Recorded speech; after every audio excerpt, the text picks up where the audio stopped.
네, 안녕하세요. 서울익입니다. 오늘 이제 월요일 다 지났고요. 다들 하루 정말 고생 많으셨습니다. 날씨가 정말 추운데 다들 감기 조심하시고 건강 잘 챙기시기를 바랍니다.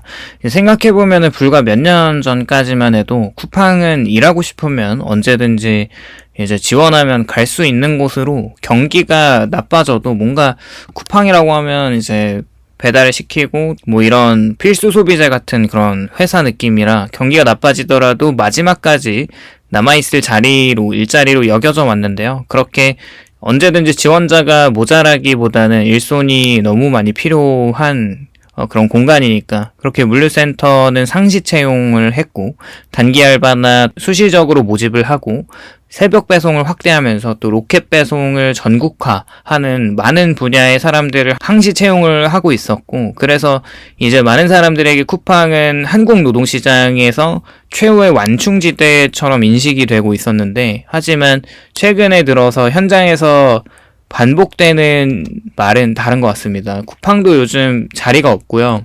캠프가 닫혔다는 얘기도 있고, 예전처럼 지원을 하면 바로 투입이 안 된다는 이런 피드백과 변화들은 체감만이 아니라 수치와 구조 변화로도 설명이 가능합니다. 쿠팡 고용 증가세는 이미 꺾여가고 있고요.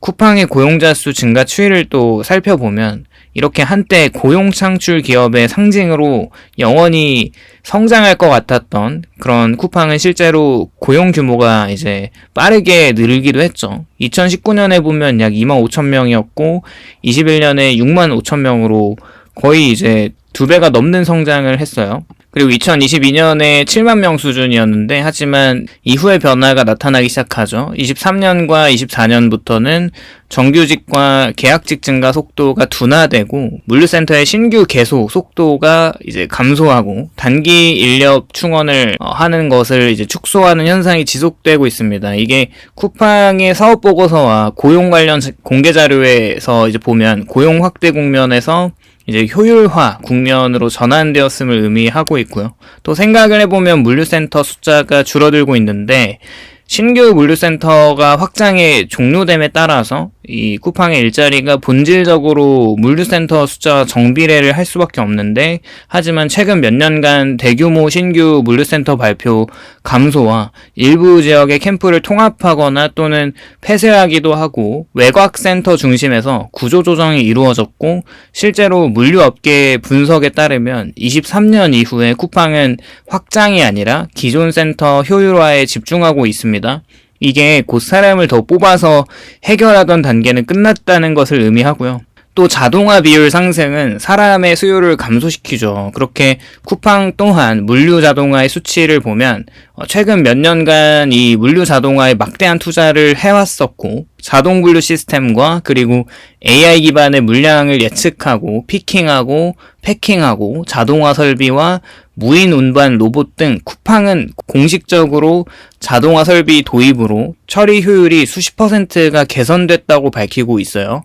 이 말은 곧 같은 물량을 더 적은 인원으로 처리가 가능하고 피크 시즌 외 상시 인력 필요성이 감소한다는 것을 의미하고, 자동화라는 게 노동을 보조하는 단계였는데 이제는 그것을 넘어서 이제는 노동을 대체하는 단계로 넘어가고 있는 시점입니다. 그렇게 단기 알바가 줄어드는 이유는 구조적이라고 생각하는데, 과거에 쿠팡은 물량이 늘면서 바로 단기 알바를 대량 투입했지만 지금은 인건비 부담이 증가되고, 즉 최저임금 상승과 야간 연장 수당이 증가, 그리고 안전과 산재 관련 비용이 증가하는 것, 또 법제 규제 리스크와 중대재해처벌법과 근로시간 관리와 또 강화, 또 고용 형태에 대한 사회적인 감시 등 수익성 중심 경영 전환 같은 정책들은 쿠팡은 이제 사람을 많이 쓰는 성장 모델을 유지할 수 없다라는 것을 의미합니다. 그래서 이제 단기 인력은 가장 먼저 줄어드는 비용 항목이 되고요. 일단 뭐 이런 현상은 쿠팡만의 문제는 아닙니다. 물류업계가 이제 전체적으로 고용이 감소하는 어떤 추세이고, 통계청 자료에 또 따르면 23년과 24년 기준으로 운수창고업이 고용 증가율이 둔화되고 일부 분기에서는 감소 전환이 시작됐습니다. 그렇게 택배와 물류산업 전체가 이미 고용의 정점에 도달했을 가능성을 시사하는 것이고, 쿠팡은 그 중에서도 가장 앞서 자동화와 효율화를 진행했던 기업일 뿐이라는 것이죠. 그렇게 이제 설비를 이제 투자하고 캐파가 늘어나고 또 이제 AI의 어떤 로봇의 등장은 많은 이런 단순 노무직들 이렇게 계속 반복적인 업무를 하는 그런 그 일자리들을 많이 없앨 겁니다. 그렇게도 이제 쿠팡에서 또 본격적으로 나타나고 있는 걸 보면 이제 정말 좀 무서운 것 같아요. 그렇게 쿠팡에서 일하면서 또 생계를 유지하시고 투잡으로 일하시는 이제 가장들도 있고 어떤 많은 사람들이 있는데 그렇게 쿠팡마저 없어진다면 어디로 가냐라는 질문을 하고 있는 이 많은 사람들이 분명히 존재하고 그분들이 느끼는 불안을 생각해 보면 이제 쿠팡도 일을 안 뽑으면 도대체 어디서 일을 하라는 거냐 이 질문 자체가 쿠팡이 저숙련 단기 노동의 최대 흡수처였기 때문이고 그 흡수처가 줄어든다는 것은 이제 블루칼라 일자리 특히 이제 하단 노동 시장의 붕괴를 압력하는 것을 의미합니다. 그렇게 화이트칼라 직업들도 이런 블루칼라에서 많이 사라지면 분명히 자기 차례가 올 수도 있는 거죠. 그래서 지금의 일자리가 좀 건재하다고 생각을 하더라도 그게 언제 어떤 시기에 갑자기 없어질지 모릅니다. 그리고 그렇게 많이 채용했던 쿠팡도 일자리가 없어진다면 이제 진짜 일할 수 있는 곳은 정말 없다라는 것을 뭔가 동물적 감각으로 알고 있는 것이죠. 또 시간이 지날수록 앞으로 일자리가 줄어들 수밖에 없는 이유를 생각을 해본다면 자동화는 되돌릴 수가 없습니다. 이미 전 세계적인 트렌드이고 기업 입장에서 자동화는 인건비를 절감하고 리스크를 감소시키고 생산성이 급증하고 예측 가능성이 확실해지는 이 세 가지를 동시에 충족을 하고 일단 그렇게 자동화가 한번 도입이 된다면 사람으로 돌아갈 이유가 없습니다. 굳이 생각해봐도 그럼 이제 국가가 일자리를 잃는 사람들을 어떻게 책임져줘야 할 것인가라는 뭔가 이 휴머니즘 관점에서 접근을 하시는 사람들이 있지만 점점 갈수록 세계 경쟁에서 뒤처지는 나라는 결국 후진국으로 갈 수밖에 없다는 인식이 즉 국가가 있어야 개인이 존재한다는 이 정치적 당론이 웬만하면 초당적으로 움직일 수밖에 없는 것이 지금 전 세계의 흐름이라는 것을 생각해 볼 때 개인의 희생은 어쩌면 비참하긴 하지만 국가는 그것을 방관할 수도 있다는 생각입니다. 왜냐하면 그걸 다 챙겨가면은 국가 자체가 망하니까 어쩔 수가 없는 거죠. 또 다른 관점에서 쿠팡의 일자리가 계속 줄어드는 것은 소비 성장의 한계를 들 수가 있는데요. 그렇게 쿠팡의 일자리는 소비 증가를 전제로 만들어집니다. 왜냐하면 이제 많은 배송을 시키고 그것을 쳐내야 하는 어떤 소비가 받쳐주지 않으면 굳이 또 인력이 필요 없는 것도 생각해 볼 만합니다. 하지만 지금 이제 가계 소비 둔화와 실질 임금이 정체되고 고금리와 이제 부채 부담으로 더 이상 소비가 늘지 않으면 물류 일자리도 늘 수가 없는 것이죠. 그렇게 플랫폼 노동의 포화, 즉 배달과 물류, 단기 알바 등 이 모든 영역은 이미 공급 과잉 상태에 가깝습니다. 사람이 많아지고 기업은 더 이상 그 일자리를 늘릴 필요가 전혀 없어요. 이런 식으로 이제 기업들은 더 이상 사람들을 많이 뽑을 이유가 없고 대신에 적게 뽑고 오래 쓰고 혹은 기계로 대체합니다. 이 구조에서는 누구나 들어갈 수 있는 일자리가 점점 사라져갈 수밖에 없다는 것이죠.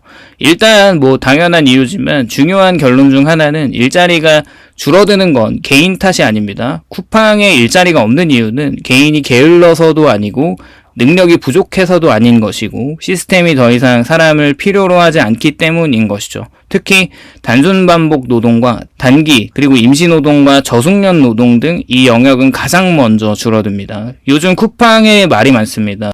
개인정보 유출 관련해서 3,300만 건 규모의 개인정보가 유출된 사건이 발생하기도 했고 뭐 보상 계획은 쿠팡 플랫폼 전용 5만 원 바우처 지급 방식으로 발표됐지만 뭐 이게 뭐 진정한 보상이냐 이런 말이 비판이 굉장히 강한 상태이죠. 그리고 여론조사에서 전체 응답자 중 60% 이상이 쿠팡 이용을 중단을 고려한다고 답하기도 하면서 이게 위기이기도 한 것과 과거부터 물류센터의 노동자가 사망한 사례나 심야 배송으로 인해서 노동권 논란이 계속돼 있던 것을 이런 식으로 기업의 가버넌스 문제도 쿠팡이 이제 한국에서 벌어들일 때 매출과 이용자의 대부분이 한국에 있음에도 이 사회가 외국인 중심 구성이고, 그리고 지속적인 브랜드 이미지와 소비자 신뢰 악화 등 여러 가지 문제들이 많지만, 또 쿠팡이 여전히 거대한 기업이기도 하고 완전히 사라지지는 않을 겁니다. 하지만 분명한 것은 쿠팡이 계속 사람을 흡수해줄 것이라는 시대가 끝나가고 있는 것이고, 이 변화는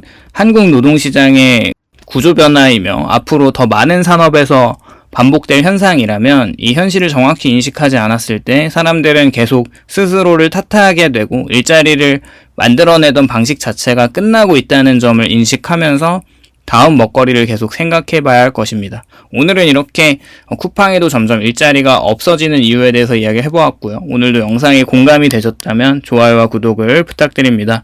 감사합니다.